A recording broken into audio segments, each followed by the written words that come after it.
Welcome to the setup manual for the HiPod R line. Let's begin with the cases. We've simplified the unit into two cases, one for the tube and base and another for the accessories. The handle on these cases for 2014 has been beefed up to take even more wear and tear. To begin setting up your unit, you will start with the accessory case. Find the yellow base plate with wheels inside and place it on the ground.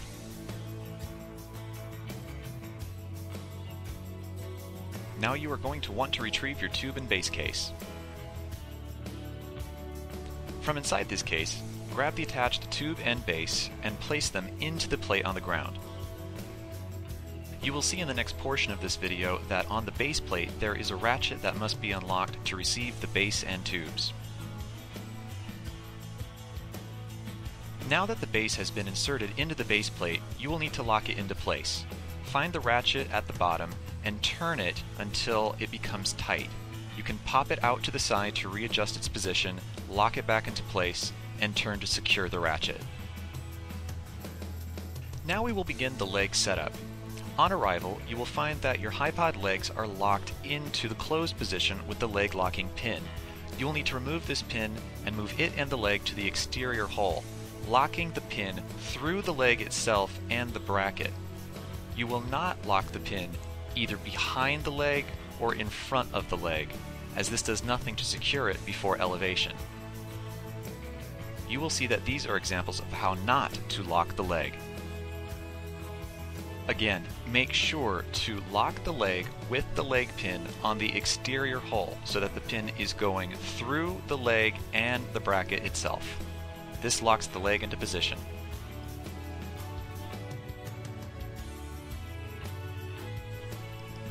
At this point in the setup, you can extend the HiPod legs to their full length. Lock them loosely, as you will most likely need to adjust them in the next step. Check the bubble on the top of the HiPod base to ensure that your legs are set evenly. Adjust the legs to make them level, and check the bubble again.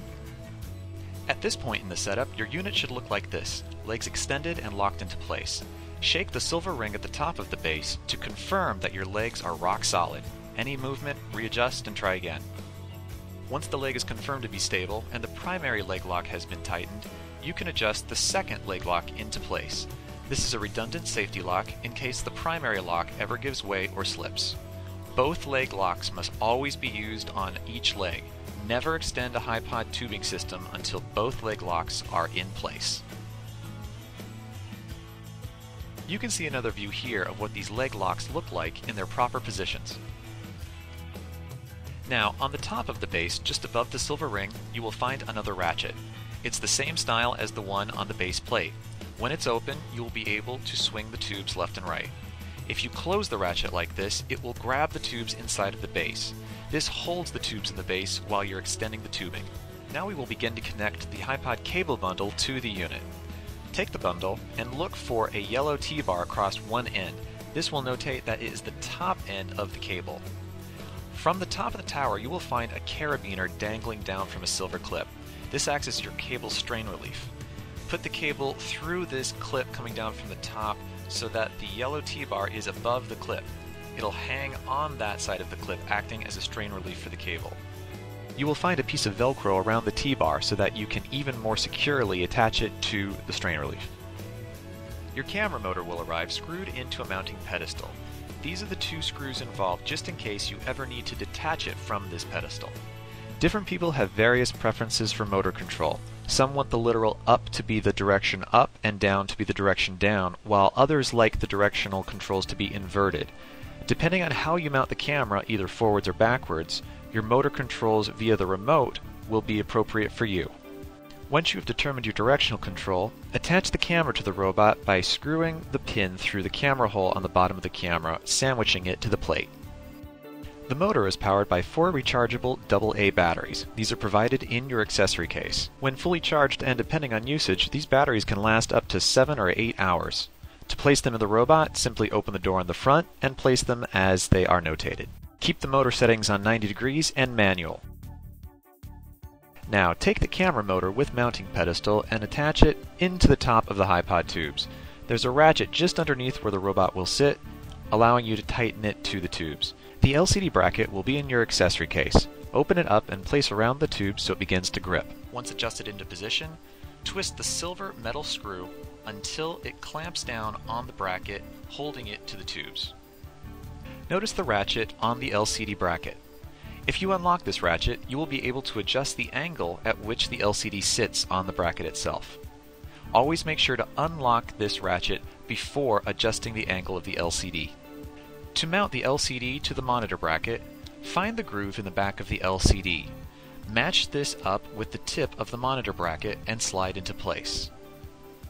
When satisfied, you can tighten the LCD to the bracket by twisting the screw in the back.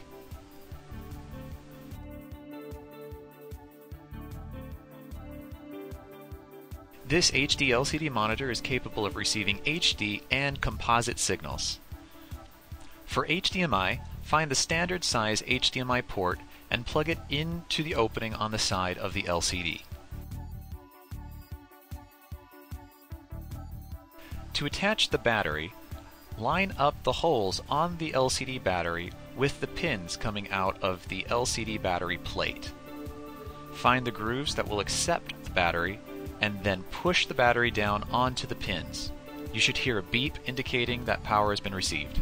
To connect your robot's remote to the unit, find the remote from the accessory case and plug it into the larger black end of the cord at the bottom of the unit. This will allow you to send directional signal throughout the cable system. There is a slider on the bottom of the remote. You're going to want to have it pushed the entire way to the right, giving you the fastest motor control. To connect your camera's remote to the unit, find the smaller black cord at the bottom of the cable bundle, and then find your silver Sony remote. Connect these two cables, and you will have full control over record and zoom functions on your camera. To complete robot setup, back at the top of the unit, find the larger black cable and plug it directly into the back of the robot. Now we will set up a camera. For either SD or HD cameras, open the window, flip it forward, and close it again to turn the camera on and keep it on. On the side of the camera, you will find a port that says Multi, a long, skinny rectangular port. Take this little black cable called the multi-port adapter cable. This is what you will plug in directly to the camera instead of the D cable. On the end of this adapter, you will find a D-shaped port. This will allow you to take the D cable just as it was in an SD camera version and plug it into an HD camera. For HD cameras, this allows the remote at the bottom to communicate with the camera on the top, giving you full control over zoom and record functions. With HD cameras, the only cable on the end of the D cable that will be used is the black stereo jack. The red, yellow, and white cables will dangle off to the side and will not be used. Simply take the black stereo jack and plug it into the long, skinny cable running up and down the unit from the remote near the base. Now we can attach the HDMI cable from the camera down to the LCD monitor. Open the window on your HD camera and locate the HDMI port. For most cameras, you will plug into HDMI Mini directly from the cable itself, although for some it may vary for HDMI Micro and require an adapter. Each stage of tubing has a cam lock that secures the tube in place. To elevate your unit, unlock the cam lock, push the tube into the air to your desired height, and lock the cam lock again. This will squeeze the poles together so that they cannot move. You will see a white line on the end of each tube recommending where the placement of the tube should be locked. There are safety pins for the bottom stages of the high-pod tubes. For the X23, there is a single pin for the 4th stage, whereas for the 31, there are 3 for the 4th, 5th, and 6th stages. Find the hole at the bottom of each high-pod stage, take the pin, and push the pin through the hole. This will prevent the tube from slipping if a cam lock for some reason fails. On each stage of the high-pod tubes, there is a strip of Velcro to keep the cables out of the way. Take the Velcro strip, open it, place the cable inside, and close it again. Beyond keeping the cables neat, it helps to act as a strain relief throughout the unit.